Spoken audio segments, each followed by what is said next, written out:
भारतीय संविधान के विकास का संक्षिप्त इतिहास। 1757 ईस्वी की प्लासी की लड़ाई और 1764 ईस्वी के बक्सर के युद्ध को अंग्रेजों द्वारा जीत लिए जाने के बाद बंगाल पर ब्रिटिश ईस्ट इंडिया कंपनी ने शासन का शिकंजा कसा। इसी शासन को अपने अनुकूल बनाए रखने के लिए अंग्रेजों ने समय समय पर कई एक्ट पारित किए, जो भारतीय संविधान के विकास की सीढ़ियाँ बनी। वे निम्न हैं। पहला, 1773 ईस्वी को रेगुलेटिंग एक्ट। इस अधिनियम का अत्यधिक संवैधानिक महत्व है। पहला, भारत में ईस्ट इंडिया कंपनी के कार्यों को नियमित और नियंत्रित करने की दिशा में ब्रिटिश सरकार द्वारा उठाया गया यह पहला कदम था, अर्थात कंपनी के शासन पर संसदीय नियंत्रण स्थापित किया गया।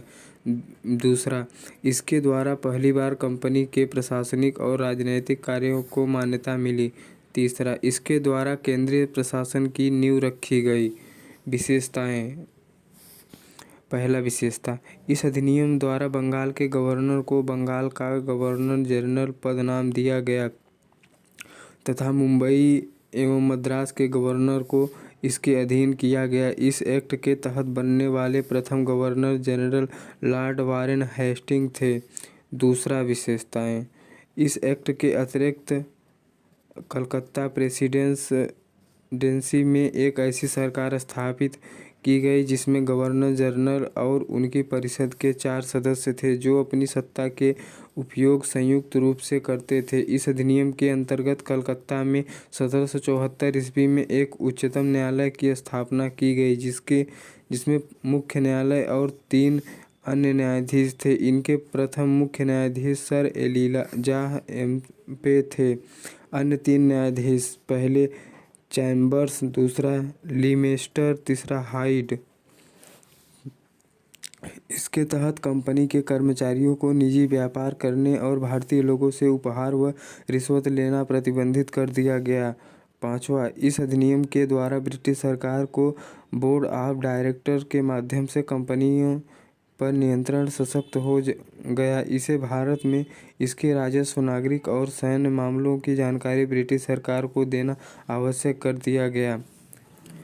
Act of settlement. 1781 ईस्वी में रेगुलेटिंग एक्ट की कमियों को दूर रखने के लिए इस एक्ट का प्रावधान किया गया। इस एक्ट के अनुसार कलकत्ता की सरकार को बंगाल, बिहार और उड़ीसा के लिए भी विधि बनाने की अधिकार प्रदान किया गया।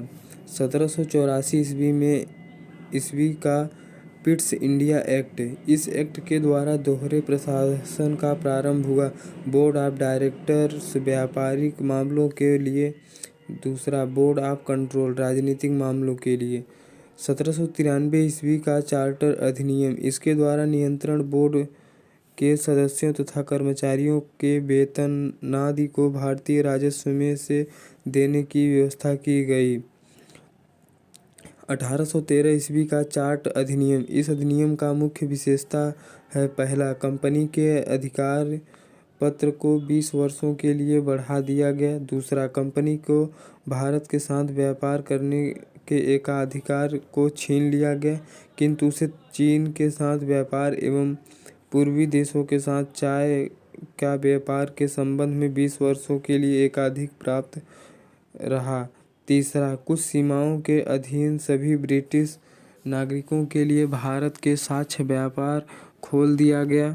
चौथा, 1813 ईस्वी से पहले ईसाई पादरियों को भारत में आने की आज्ञा नहीं थी, परंतु 1813 ईस्वी के अधिनियम द्वारा ईसाई पादरियों को आज्ञा प्राप्त करके भारत आने की सुविधा मिल गई।